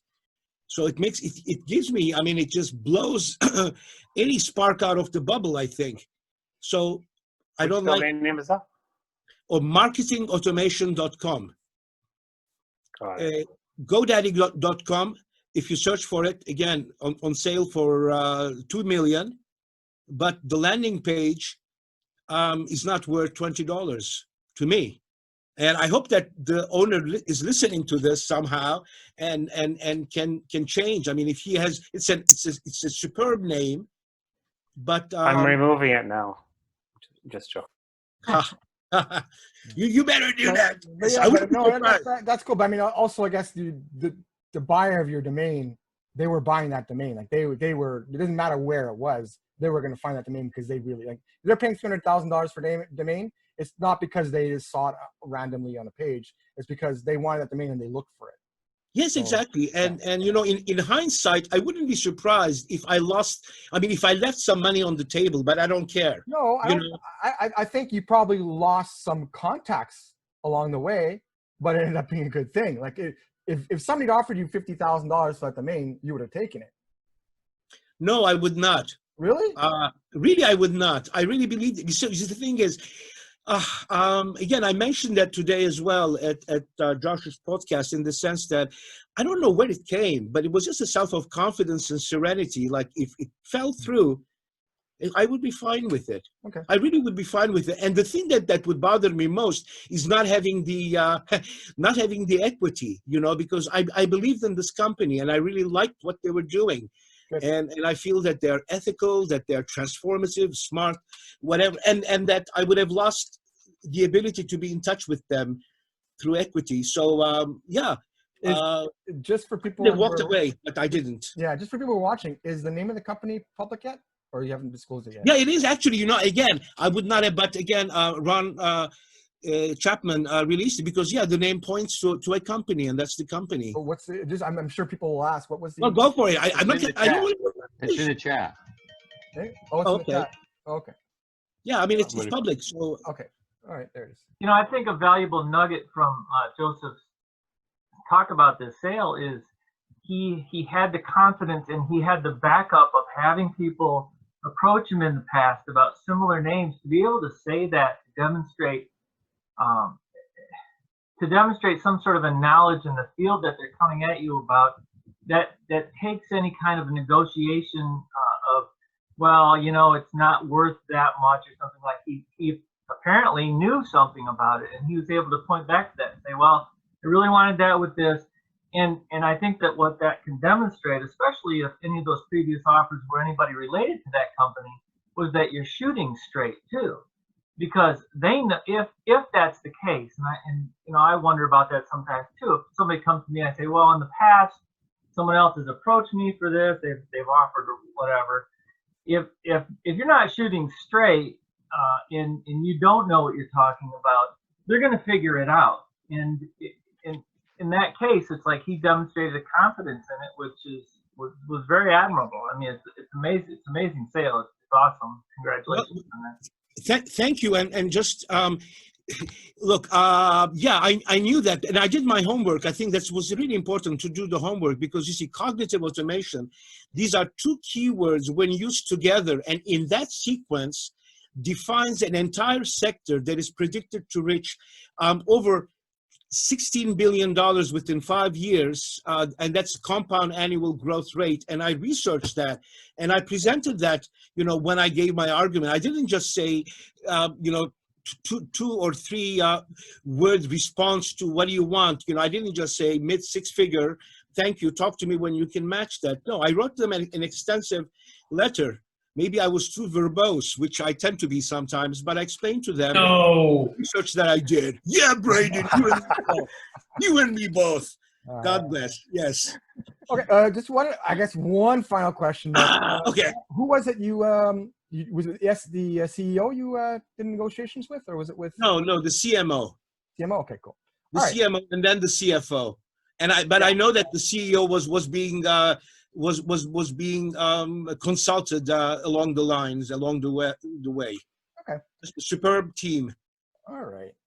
So, all right. On that note, I'm about 45 minutes late on the auctions. So, here we go. No regrets, man. It was a great conversation and really informative. I think it was a. Thank you, Arif. Thank you for everybody for your comments and inputs. Again, congratulations on that, eh? Cheers. Amen. Joseph, thanks for sharing the story with everybody. Yeah. Thank you. Thank you, Brady. So Thank you, I'll do this quick for the auction submission. Thank you, sir. Submit your domains to info@domain social. In the title of the email, put domain for auction. Otherwise, I'll just lose it. The deadline for those for the several people who sent me emails within the last 24 hours is 48 hours. So the Wednesday before, I'm not too picky on the time, but make it the Wednesday before, sometime in the afternoon. That's when you send me the domain. Otherwise, it'll go for the following week, and I'll probably lose it for the following week if you send it too early. So by Wednesday, send me those things. You must be present at the auction. For each domain, when you send me the email, send me the current registrar, the expiration date, your reserve, if any, and state if the domain is under a transfer lock, so meaning it's push only. Include renewal cost if it's not a .com, .org, .net. Priority is given to no reserve and realistic wholesale reserves. For those of you who don't know what that is, go back to the beginning of this video. You're allowed to withdraw the domain from auction if there's under 50 people, under 40 people in attendance. You'll be given 30 seconds to pitch your domain, so please prepare and practice in advance. There are no commissions. It's strictly between the buyer and the seller. So the Domain Social has no official role in the exchange. I will try to find emails for those of you who don't, but please try to connect with each other. Also, I just want to say, I had a couple people try to submit domains that were expired. You know, the expiry date, I don't mind because I'm going to post it up on the slides, but try to make it so there's at least 1 week on the registration after the show. So if you submit the Wednesday, we'll make sure there's at least 1 week after the Friday, and I'll put it up and people can buy it or not buy it. That's their choice, as long as it's clear. And then as for the actual auctions themselves, the slide will go up, PowerPoint slide will go up. Seller will have 30 seconds to pitch and explain the value. Reserve will be announced. Actually, I put that in the slides now. Okay, forget that part. It won't be recorded anymore for this part. The buyer is responsible for double checking the data and stats. Spectators are allowed to discuss stuff like selling points, potential end users, potential uses for the domain, data, comps, stats, domain history, all that stuff. We're here to learn, right? So that stuff is important and it helps. Minimum increments, I will post in the thing. It's $1 to 10, $2 to 30, 5 to 100, 10 to 300, and then above $300, it's $25 minimum increments. The auction closes based on the post in the chat. So when I say once, twice sold, it's not that. Half a second later, the lines will go up in the chat, and that will be the official end. Buyer and seller should exchange contact information immediately. And that's that. So on that note, Adam, you're around. Yo, is it yours? Huh? No, it's Is it- yours first. It's yours first. Oh, cool. Okay, cool. Let me just Hold on. cover my pitch deck. Hang on. Stop in there, but you can Get the voice on, Adam. All right, so the first domain up is chaiblend.com. It expires next year. It's GoDaddy push only, and it's no reserve. So on that note, here you go. The pitch. All right. So chaiblend.com. Great synergy and highly memorable. Brandable for the massive coffee and tea industry. Only 2 syllables and 9 characters. An upward trend and seeing more growth in the chai products, including brands including Bondi Chai, chai powder. Lots of alternatives to the coffee and chai industry in demand at the moment, and a category that's ever expanding. Clearly well placed in a coffee or tea niche, and suited equally with a startup or a big brand such as Nestle or someone like that building a new product. Blend is a very popular positive keyword, matched well with in the right order. Couple of comps. Comps include plant-based, $270, Chai Talk at $2,095, Chai Tea at $7,000, and Fruit Blend at $3,500. Has a brand par valuation $27.99. I've got some more information, but I don't want to run over, so we'll start the bidding. Well, bidding starting. You could keep talking. I was Okay, say, cool. If we go on my nice. mother's consumption alone, it's a multi-billion-dollar industry. There's that. Keep going while people are bidding. Okay, cool. So Chai has an exact match of 27,000 monthly search. Blend has 12,000 search. Chai Tea has 33,000 monthly search as well.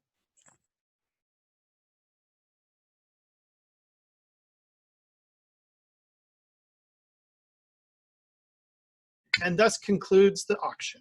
All right. So thank you for that, everyone. Next up, we had Ellie had a domain we wanted us to review. And the domain in question is ovation.club. So ovation.club. Ellie, are you there? You still there? No comments. I just want feedback from people. Yeah, no, it's good. Can you just tell us what was your thoughts when you got it? I like the word ovation. I think it means what it means, ovation. So I just thought about maybe a nightclub where celebrities hang out, or even a strip club, wherever you want to see it. But a club where people hang out, or even like a golf club, or high society club. So that's why I put the domain name. So I liked it. So I've owned it for about 3-4 years, I believe. I think there's a club in Texas called ovationclub.com, I think, something like that. But I prefer ovation.club better than, ovationclub.com or .org.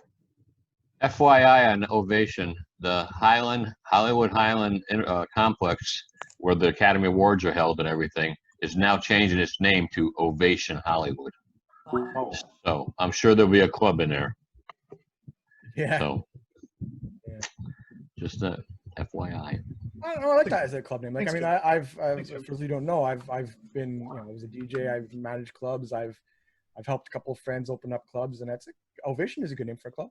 Mm-hmm. I don't know if I see too many nightclubs using the club extension, but I have. It's not in Europe, yeah. Yeah. Oh, in Europe, okay, that's possible. See, I'm in Montreal, so in Montreal it's a weird situation because oftentimes getting the .com or the .ca in French is so much easier than in English, right? So often, like, my experience won't necessarily be the same as everybody else's. I'll see nightclub domains, and because the name is sometimes in French or you know, more of a longer name or a unique name, you know, it'll be easy to get the name. But like a name like Ovation, I think that's a good club name. I do. I agree. Yeah. So anybody else have any thoughts on it, on how Ovation relates to .club? See, I always thought .club, I always think of like the monthly box service. And so for somebody who's worked in nightclubs for the longest time, my main job, I worked at the casino for even longer, consistently. But I've always off and on helped friends, and before that I was DJing. Like I should figure that out. It could be used for nightclubs. Yes, somebody said it's registered in 1 or 2 extensions. So do you have this listed anywhere? Well, yeah, so in Dan.com. So, but Do you have it's it one on- of those names I'm going to like hold on to for a long time because eventually the right buyer will. Do you have a buy it now on it, or? No, I think about a few months ago, so I took out all the buy it now from my domain. So I just let people make offer, Okay. and so far it's okay. Yeah, I mean, there's a plus and minuses to that. I think it depends on your domains. It's an experiment, so. Yeah, no, it's as long as you're taking notes of what's happening, it's not wasted time. So if I should ask people, so what do people think is more? I mean, to me, if I own a club, I'll pay maybe $1,000 for this. If I own a club, I'll pay $1,000. If I was to buy this from somebody else, I'll probably pay $250, and I'll be okay, paying $250, and hold on to the name for maybe about 10 years until it catches up and then sell it. Yeah, what do you guys think? I don't think I would invest $250 in this name, but if I was able to pick it up like super cheap, I don't, in that context of a nightclub, I think that there would be somewhere in the world there would be a club called Ovation at some point in time. Where's it regged at? Unit registry.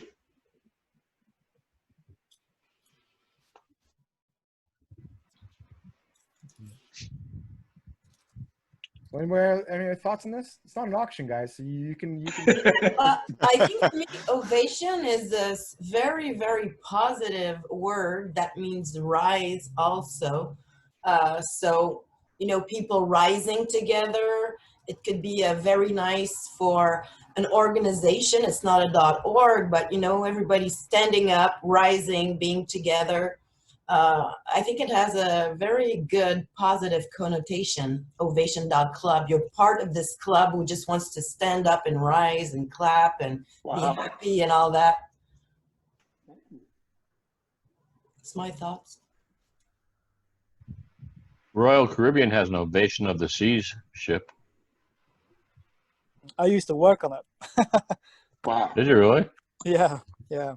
On Ovation? Yeah, and Quantum, they're sister ships. Yeah, and I think, Eli, that 1,000, you're selling yourself cheap. I think it's definitely a more expensive name. And I would go back into the DN Journal because they had a lot of .clubs sales. It was a little while back, but it seemed like every week I was seeing a .club sale for like around 2,000, and they were single word for the SLD. Okay. Yeah, I like it because it's a single word. So I think it makes it more valuable. Yeah, but I think on those ones that went for higher amounts are probably the ones that are more monetizable.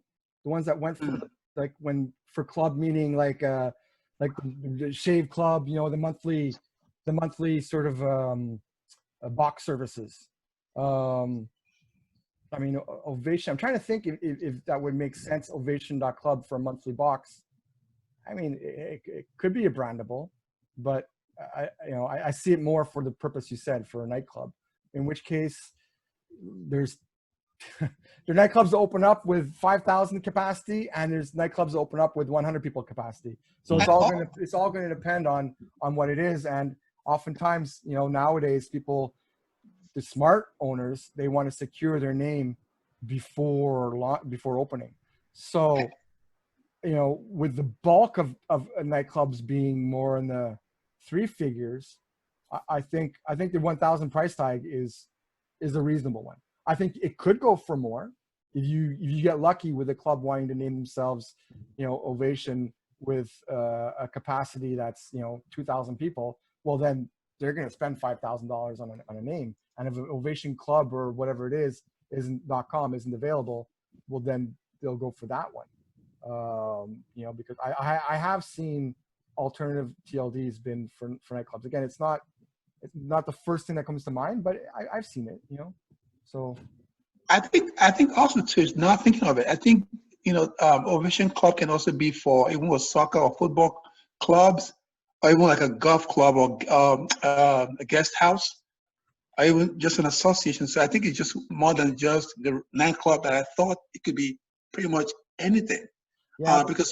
Because most businesses, for example, if you have private jet services, they won't call it jet club. They'll probably call it Ovation or something different, but the members know exactly what it is. Yeah, it's just that the alt TLDs, in terms of brand, using as a brandable, it's a little bit Sure. far in between. But anyhow. All right, thank you, guys.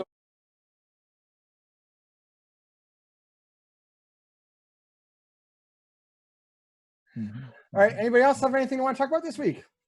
Well, I have a bit of a discussion topic, just a quick one for the Broshko podcast, and it's regarding the sale of Shuke. Yeah, really interesting. Like, that sold for like $7,500, right? Can you spell it? Can you type that in the chat? Is that sheet cake? I'd probably just butcher it, but it's SHOUKE, I believe. SHOUKE. It's it was a Chinese. Listen, it sounds like this. Oh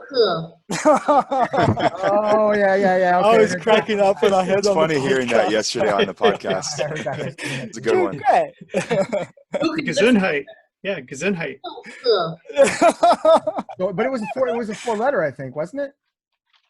What's that? It was a 4-letter, wasn't it? No, it was that's the domain. Shuke. SHOUKE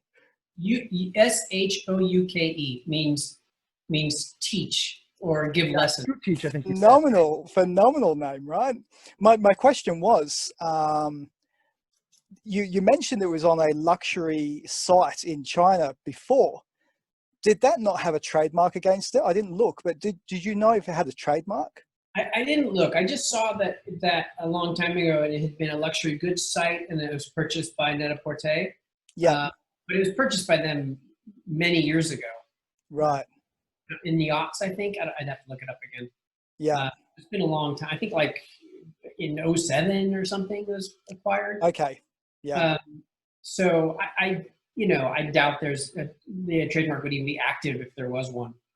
Yeah, and it would probably be specific to China too. Which would you have bought the name had you seen it, or? Maybe. I mean, certainly that keyword is phenomenal. In translation, yeah. The question is, does it actually translate appropriately? Exactly. And is it the right tense? Is it the right, singular, plural, whatever you want? Well, someone seems to, the buyer seems to think so, right? Because otherwise, unless it's something else of a meaning translation, and it's a Chinese buyer that bought it. If it's teach, then it's worth a lot more than that. If you look at the word teach or give lessons, great. But in the what is it? Not synaptic. I just lost the term. Penule? No. 50 people on this call. Somebody knows the word. 40 people. Like you mean like with the Chinese language? But in context. Yeah. It's going to bug me that I can come up with a word, but in context, does it translate appropriately? And I don't know. I assume, but so I would do a little bit more digging before I placed a bid. But it truly means give lessons or teach. It's a phenomenal name. Yeah, right. And that was on Dropcatch, right? Yeah. I don't remember. Yeah, I think so. Braden, I think you're talking about the nuance. Is that mean contact nuance, the emotions it invokes? Yes, but that's not the word I'm trying to come up with. No, Okay. Who bug me too now? semantic. That's the word. Semantic. Yep.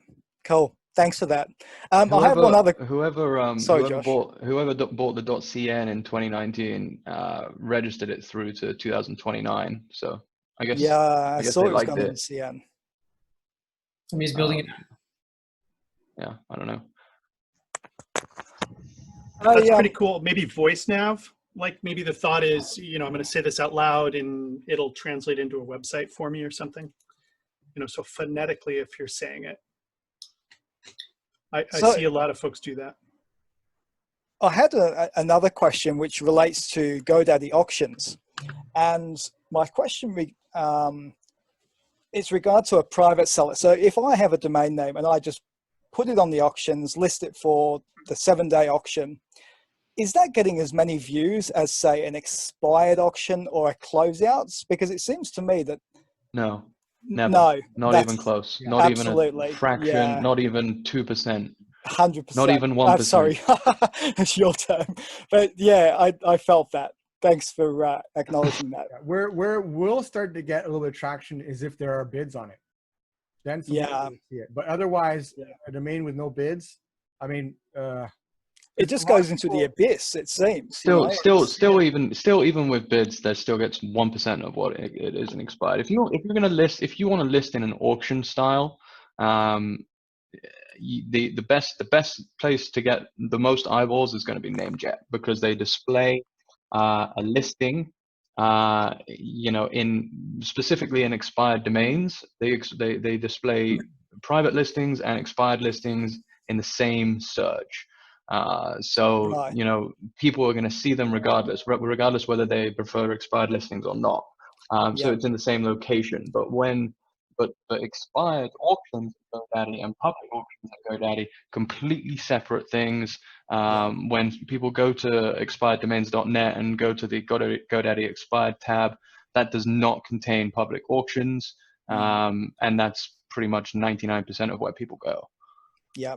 I mean, I'm also not placing names on there of much value, and I understand that. But it was more just I noticed that there were some reasonable names that I feel if they were in the expired section, they'd get a lot higher price.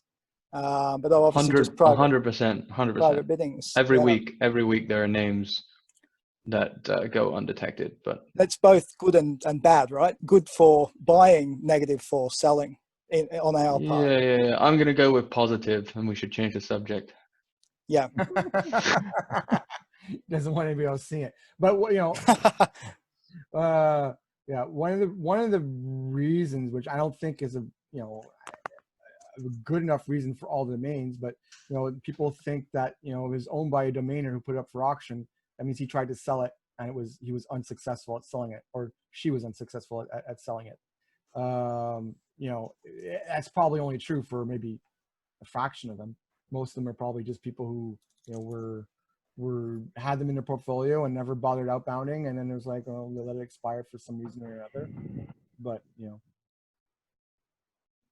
and it's not the number of bids always. I buy some of these expired domains, and then it's not the number of bids, but the number of visits, because sometimes at the last 5 minutes, I put in a bid, and then comes the bids afterwards, and sometimes I win and sometimes I lose. And so it could be a good name, but it's like people are looking at it in stealth and not having bid, for the very same reason that they think that if they bid, then there will be some additional bids. I mean, the ideal condition for a buyer, of course, is to have as few bidders as possible and snatch a good name for $12 or under. But the thing is, the default view at GoDaddy is I think the default view is they show all domains listed by, I think it's current bid, but only with 2 bids or above. So whether it has 1 view or 100 views, I don't think you can search by views. I don't even think views are visible through a standard list. I think you have to go to the actual page itself. Not views, but visits. I think that's the term. I mean, I have to look at traffic. Yeah. How many Be careful. the traffic they show at GoDaddy, I mean, yes, it will draw attention to the domain, but Okay. it doesn't. It's not necessarily accurate. Ah. I've mentioned a couple of times on Name Pros, and I'll say it here, is that there's a suspicious number of domains with traffic that have multiples of 30. Interesting. So yeah, so meaning that there's probably a bot that goes to the website once a day, and that's what GoDaddy tracks. It tracks the last 30 days, and it tracks one bot per day, and it's fairly noticeable. Like, I mean, it's like 20% of domains with traffic.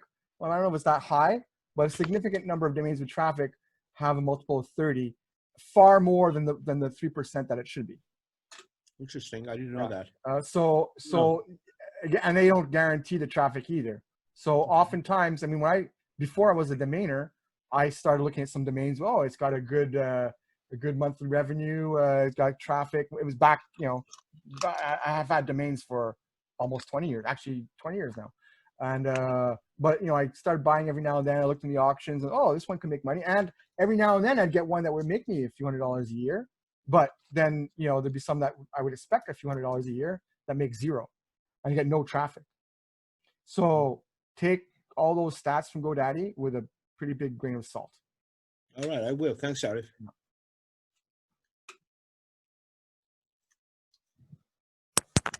Okay, another question. Yeah.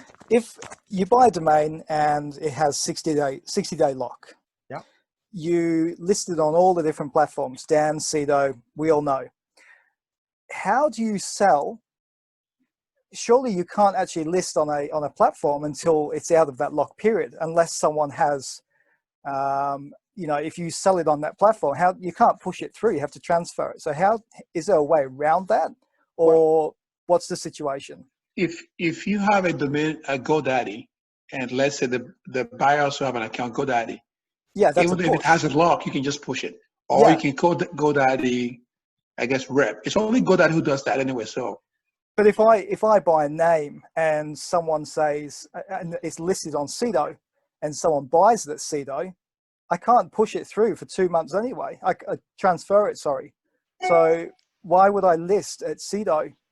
Surely you would have to wait to list a domain outside of the 60-day lock.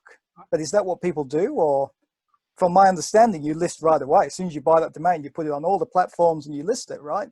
Well, that's when people buy domains that have already existed. Like, I don't really do enough hand reg to answer that question. I would think that you wouldn't be allowed, but I'm not going to answer that officially. I'm sure there's people here who could answer that. Mm. I would think that Cedo would get involved in a domain push. I don't think, does Cedo do domain pushes like that? I've never had one in that situation there. At Afternic, it's happened to me quite a few times, actually, where it's in that 60-day lock. Either I bought it or it was regged. But at Cedo, that's a good question. I mean, it might be one you can ask them. Do you guys do GoDaddy account pushes? Right, okay. Well, it happens at other registrars too. At Afternic, I don't think you're allowed to have the fast transfer until 60 days. That's right. That's when it officially is activated. I think that's how it is. And they're a Cedo GoDaddy affiliate, right? Like they're owned by GoDaddy. So you'd think they could actually. Well, see that everyone thinks that, and it should be easy for them to integrate. The problem with that is that they also have domains at many other registrars, and they don't. The reason they don't integrate what I think I heard once was that the reason they don't fully integrate with just GoDaddy everything is because the other registrars who partner with them in their network, because when you put your domain Afternic, it's listed at GoDaddy, but it's also listed at, I think it's even hundreds, well, at least dozens, if not hundreds of other registrars. And so if Afternic branded themselves as GoDaddy, well, then all those other registrars would say, well, wait a minute, we don't want to promote GoDaddy. The fact that it's a separate, in theory, on paper, on the brand, the fact it's Afternic and not GoDaddy, well, yeah, we'll promote that. But if they're promoting, just GoDaddy domains and, all the sales are going to go to GoDaddy, it means that they're basically going to lose their domains, their customers, to GoDaddy. You can opt into fast transfer with Uniregistry right away. It's the only registrar that you can. Yeah, I heard that. Yeah, thanks, Josh. Yeah, it's because I started off with GoDaddy, and I'm actually looking at going to Epic, actually, and that was just my basic knowledge. I just thought, because I'm buying hand registers at the moment, I thought it was also the same with a new acquisition as well. So let's say I buy a domain from someone on here, and I'm there at Cedo, I'm at GoDaddy. If they send it to me, it gets a new lock because it's a new acquisition to them, to GoDaddy. So yeah, is that not the case? Like that lock is not foregone if I receive an 8-month-old domain from someone on here, for example? I've had that accepted. I believe it was with Epic. I think even maybe a couple times where transfer to them that they can release that lock within the 60 days. You cannot get around the 60-day initial registration lock, though. Okay. Yeah. But there People, could be if a they do way a around transfer, if it's a outbound. Yeah, if it's an inbound transfer. they can opt out of the 60-day lock, right, guys? Right. For domains that are existing domains, yes. Yeah. Not for hand Existing registers domains. that were registered with. I think There they're you go. hand registers, right, Adam? Yeah. Oh, absolutely. okay, gotcha. Yeah. Hand registers that were hand registered within the last 30 days, I don't think there's any exceptions that can be made. Yeah. Okay. And for the other ones, I know that more and more registrars are making exceptions and this and that. Like, it used to be that I can set the policies that you couldn't. I think that got modified a little bit. I know with Epic, it's not so much that they don't do that. It's that for the longest time, for about a year, up until maybe still recently, I don't know. But they were very hands-on, and they had a lot of people on customer service. So, you know, if they knew who you were, if they knew you were at Name Pros, they would say, okay, yeah, we'll let you out of that lock. Yeah. But it wouldn't be like a blanket rule. It would be, okay, it's just that they're Every here more and there. nimble in their platform, and so they're making exceptions for people, you know, that they kind of engage with a little bit more often. Or Sure. I'm buying a name right now from somebody that they're at Network Solutions, and they had transferred it from one account to another so they could sell it. And then the 60-day lock was put on because they transferred accounts. Right. I'm buying it, and they got an email saying you can't. It's a 60-day lock. I can. Blah blah blah. I contacted Network Solutions, and they're unlocking it. Okay. So Nice. there are workarounds. You just Awesome. have to. You got somebody from Network Solutions on the phone? Yeah, that's what I was going to say. They didn't make you wait 3 days? No, I mean, I happen to know general counsel at web.com. And so Nice. I just sent him a text, and, you know, he sent it to the right person. So it's getting done. I mean, it helps to know people, obviously. Yeah. Sure does. And they still had to do verification, right? But, you know, you reach out to the highest person that you know at that company and, you know, go from there. But you just have to request it. And they may do some additional verification, but they'll get it done oftentimes. Cool. Thanks for the insights.